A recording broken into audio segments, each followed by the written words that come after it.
In attesa degli interrogatori domani in carcere a Venezia di Danieli e della compagna Badalamenti, all'indomani dell'incontro con i vertici della casa di riposo di San Donà, i familiari chiedono giustizia.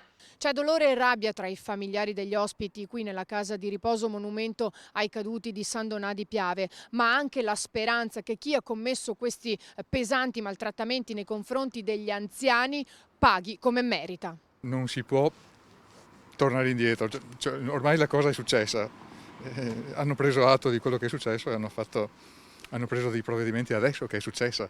Indietro non si può tornare, come evidenzia qualcuno, si può solo andare avanti con il dolore, confidando nella giustizia.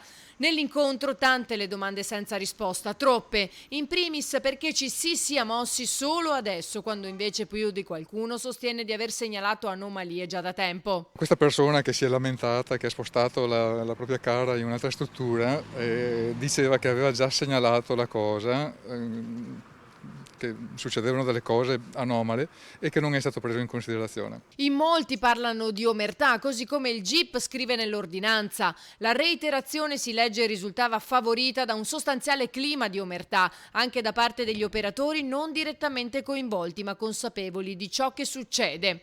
Quel clima che era palpabile anche quando ci si recava a trovare un familiare, raccontano, mentre dalla casa di riposo rassicurano che faranno il possibile. Loro dicono che stanno lavorando per migliorare la situazione perché c'era dentro un giro di situazioni che non erano chiare per loro, no? Cioè, erano dei personaggi che non potevano toccare questo e quest'altro.